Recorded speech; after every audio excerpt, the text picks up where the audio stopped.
Good morning, beautiful people of the center. Good morning. Well, before we talk about it, let's practice, shall we? Because you know how it is when things happen. People want to talk about it. But as metaphysicians, we've got to talk about it. You know what I mean? We've got to practice as well, lest we become obsessed with what's going on. Well, we must deal with what's going on, but we must practice. If we don't practice, who will? So I'm going to use Christian D. Larson's Pathway of Roses for the practice. And if the word God doesn't work for you in this reading, then feel free to substitute something else that stands for you as a symbol of the ground of all being, the thing itself, the eternal life, the mind of creation. I invite you to breathe in with me, to exhale, letting your eyes close. When I look into the future, I am not anxious about methods or means to carry out what the future moment may demand. When I come to that place, God will be there. The limitless powers of infinite life will be there. The wisdom, the light, and the luminous understanding of my highest spiritual nature will be there. All of me will be there. And the power of my faith to draw upon the limitless for any desire or need will also be there. I know that all things are mine now, and the now that is now is eternal. And so with these words in mind, I invite you to use your beautiful imagination to imagine a Sonoma County and a Napa County in the future, not too far in the future, a time in which there is a generous and ongoing sharing of heart and resources, in which nature and art and connection and community are valued and emphasized. A time in which beauty and kinship with life are honored.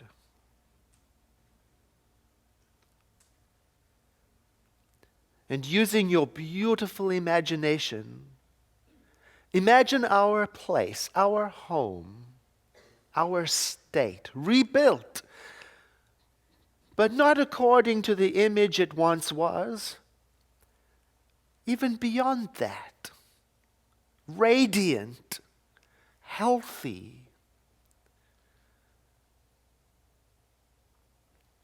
And if your thoughts should stumble or stray, wondering how this should come to pass, say silently to yourself, there is a presence pervading all things.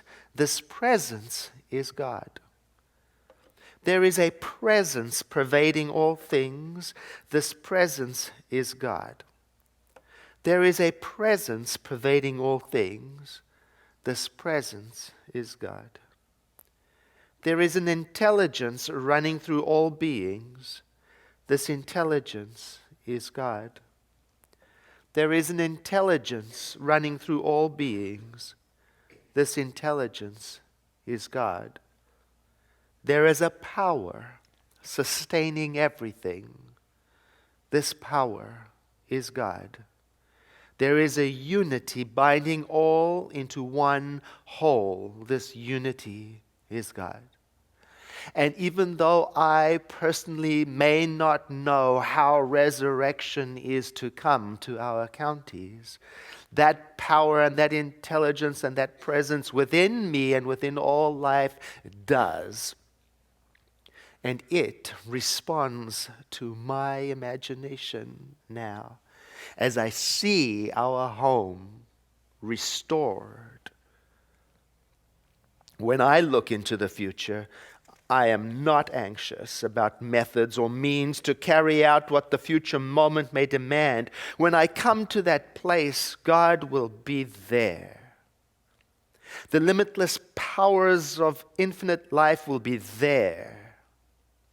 The wisdom, the light, and the luminous understanding of my highest spiritual nature will be there. All of me will be there, and the power of my faith to draw upon the limitless for any desire or need will also be there. I know that all things are mine now, and the now that is now is eternal.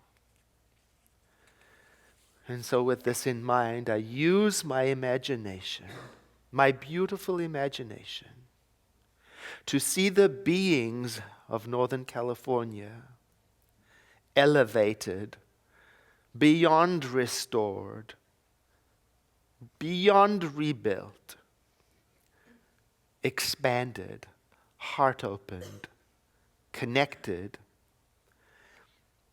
I see our state in a place that exceeds my highest vision. And so I say to myself, today my love goes out to all people, to all beings, and to all things, and there is no fear in this love, for perfect love casts out fear. And Spirit's love in me is perfect. Even as I speak these words, I realize that the love flowing through me emanates from the living Spirit.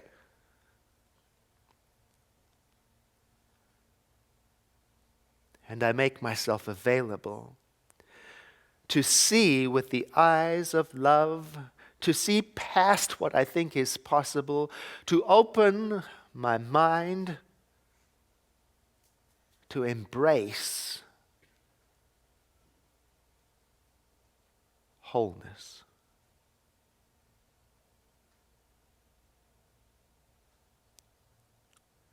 When I look into the future, I am not anxious.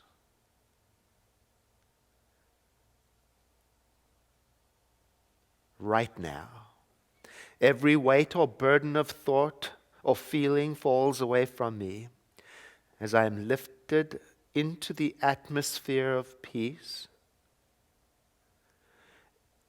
And I accept that which has always been present within me: deep, abiding peace, strong love, amazing creativity, and power.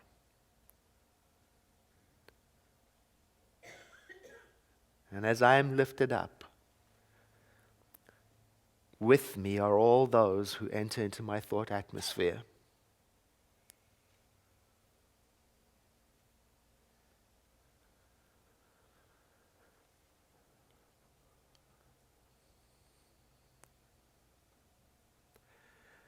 And I invite you now to let the next breath you take be deeper than the one before.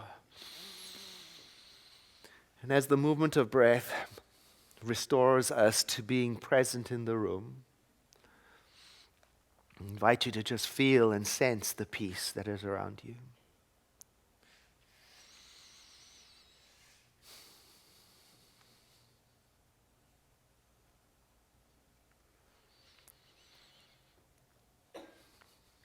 It is nice to be home again.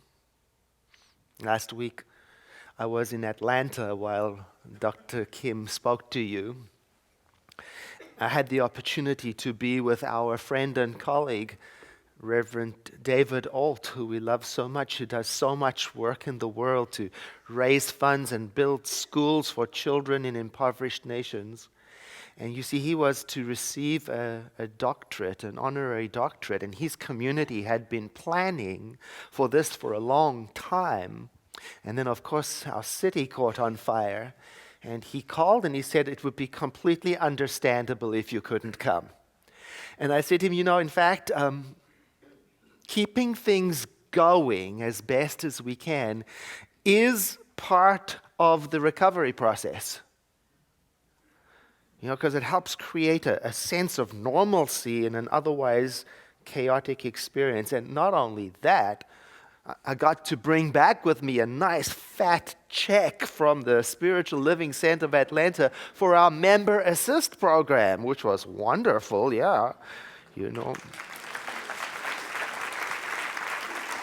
So we send our thanks to Dr. David Alt and the community in Atlanta and all of the centers around our nation who are sending us money, sending donations to help our Member Assist program.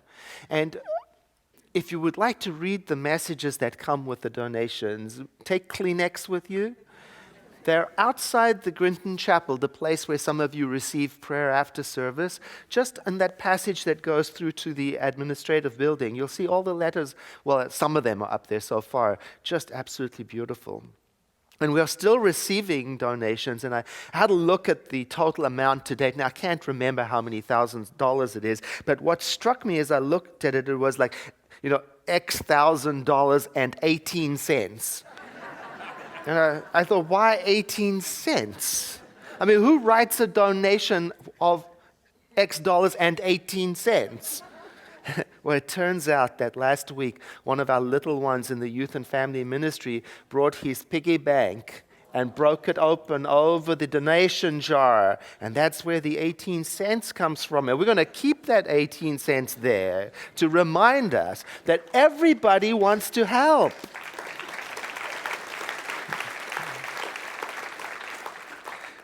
Indeed, right now we have many, many more offers to give help than we have requests to receive help. That's what's going on right now, because the feeling of wanting to help is very present in people right now. It's in our awareness right now. And I've been talking to people who felt frustrated, not knowing how to help. I've been saying, hang in there.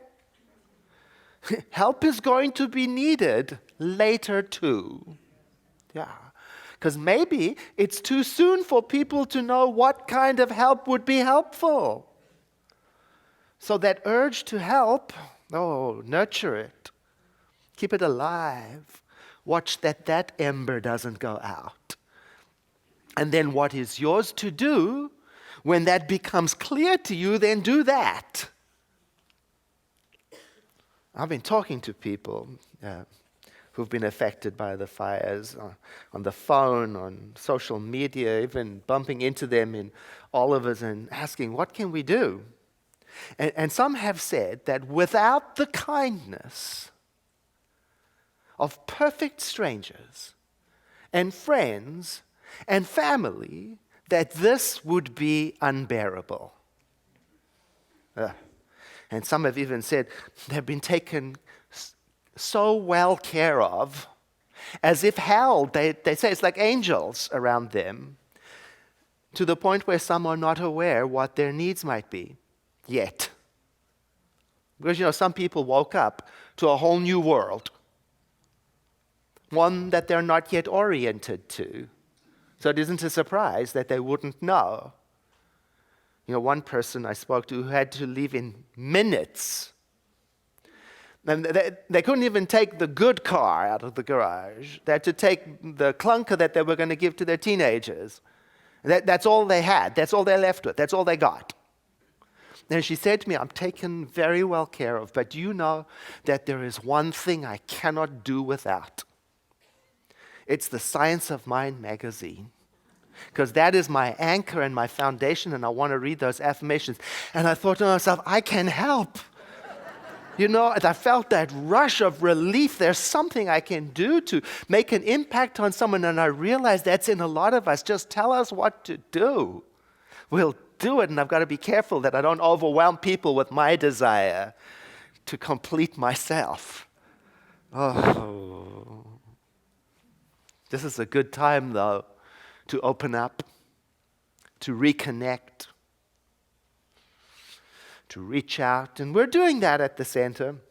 We're remobilizing our membership outreach team. This is a lovely team. Their task is to call every single member.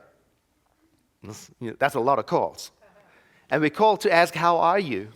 Not only that, we want to tell people that our prayer practitioners, you met two of them this morning, our prayer practitioners are offering one-on-one sessions with people for free to help them navigate these challenging times.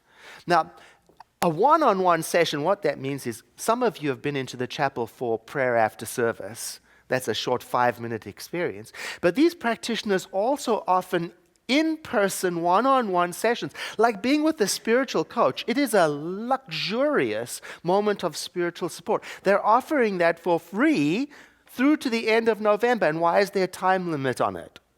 So that you don't postpone it. So that you get the spiritual connection and help that is available. Now, the instructions for how to take advantage of this will be in the bulletin next week. It's as simple as calling up a number, and you'll receive a call back with a session for you to be heard and witnessed and prayed with. Now, if you've got that urge to help, it's still alive in you, you can help us. Here is something you can do right now. If you're a member and you love making phone calls, we've got 1,000 to make.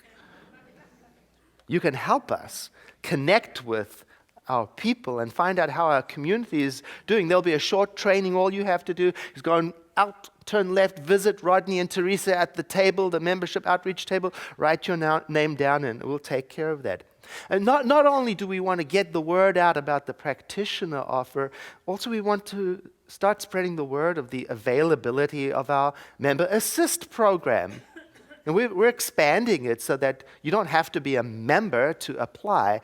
We're starting already to receive applications from people in our center who are experiencing fire-related financial difficulties and who may need short-term small financial assistance to help fill in the gaps. Because some people didn't lose their home, but they may have lost their livelihood. Their place of business may have been impacted. And what if they work on a contract basis, they still have to pay their bills. They may need some help filling in the gap. So we're trying to find out, where can we help? Oh, this is a good time to open up to what is needed, to reach out, to reconnect with people. Togetherness is healing in times like this, right now. And you can have even more togetherness this evening, don't you know? We have a beautiful interfaith service this evening, and the keynote speaker is one of our favorite, Rabbi George Gittleman. And he's going to be talking about, what do you take with you when you don't have much time? That's deep. And not only that, it's an interfaith experience. In fact, Reverend Tara will come up and tell you a little bit more about it later on. I want to tell you that it starts at 7 p.m. and it's also going to have simultaneous Spanish interpretation. So if you have friends who speak Spanish and who might enjoy a healing interfaith environment this evening, tell them there will be devices that they can put on their ear and listen to the experience in Spanish real time. And donations from the service, the offering, will go to the Redwood Credit Union Wildfire Fund. So that's where I'm going to be tonight.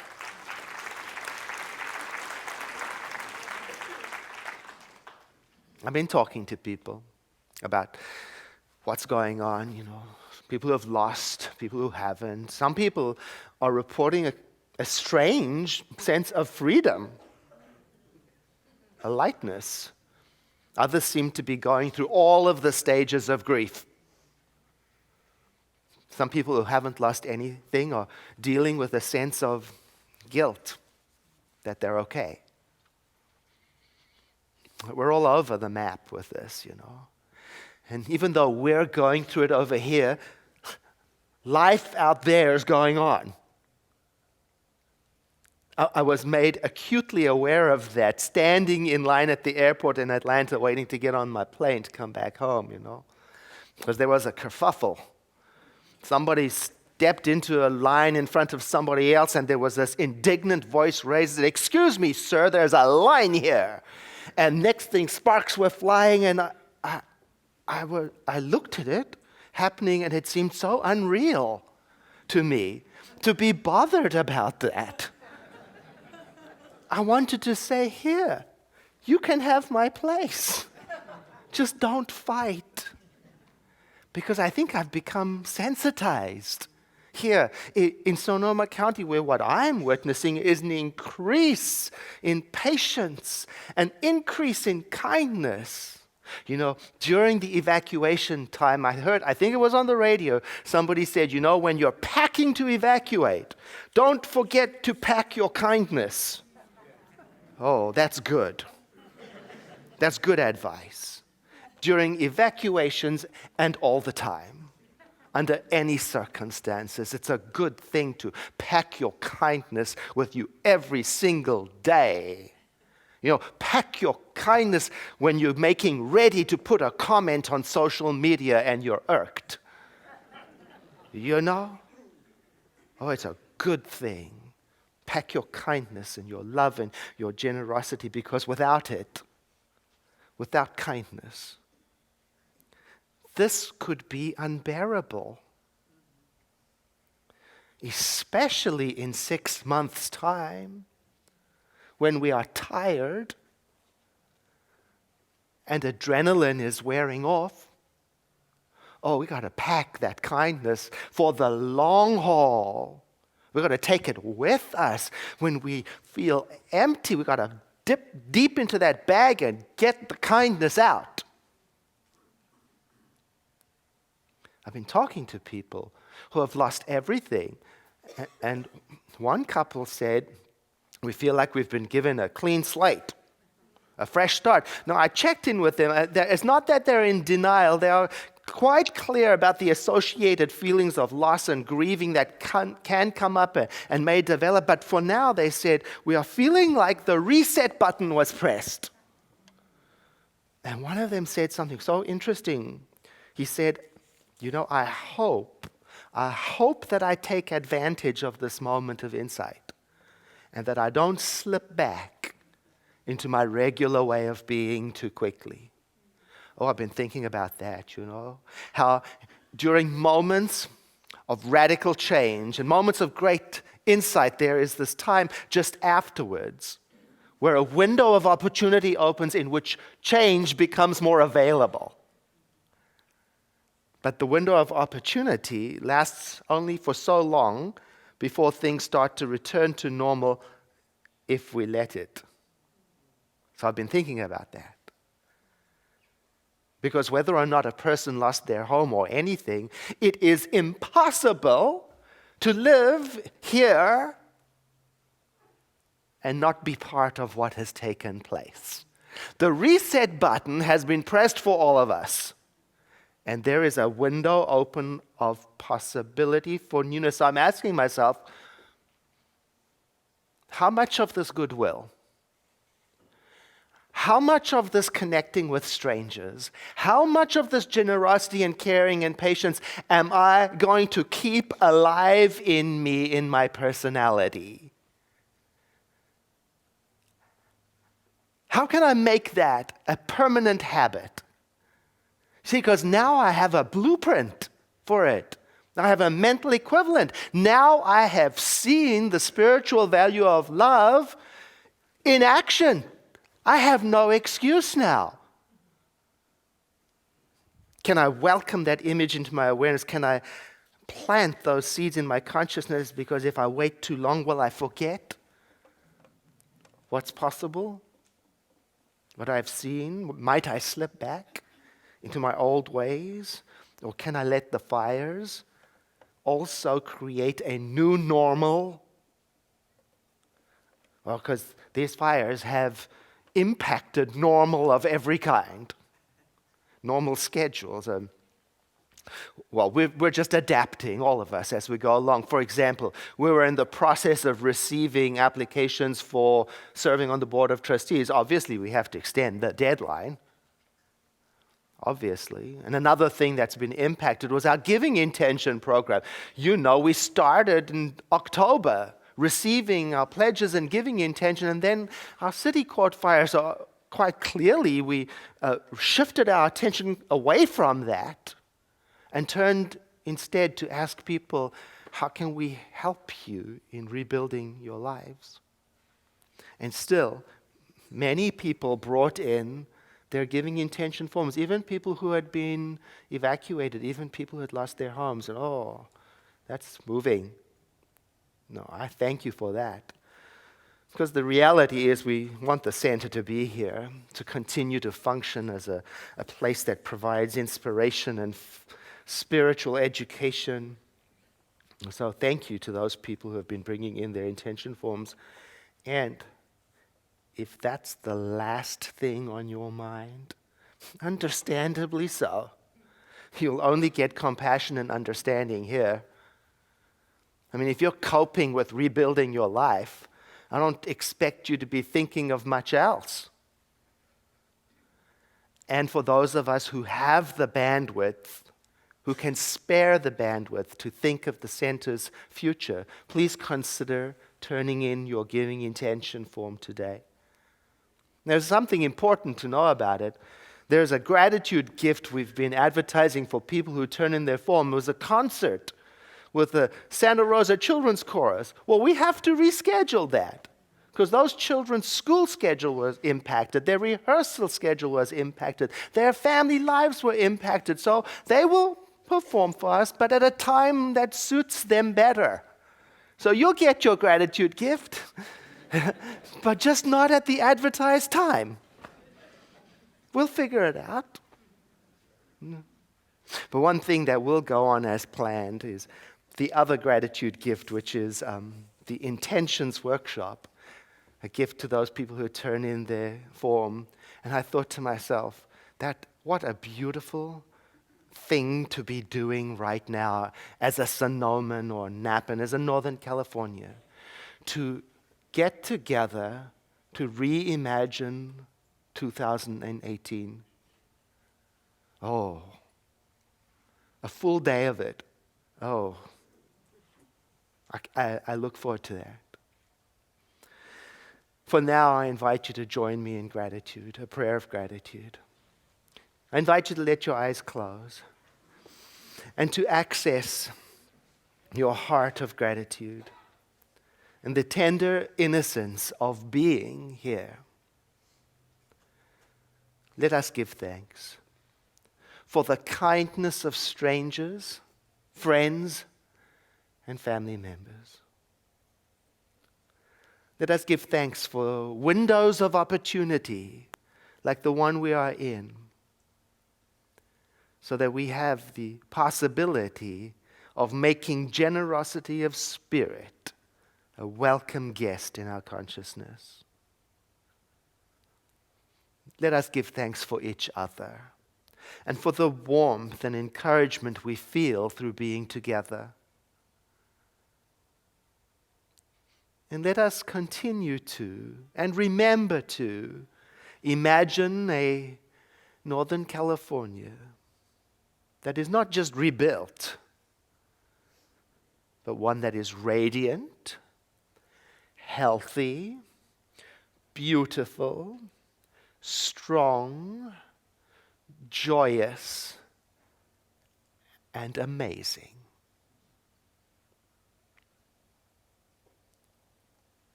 And to bring this time of prayer to completion, I invite you to join me in saying, "And so it is."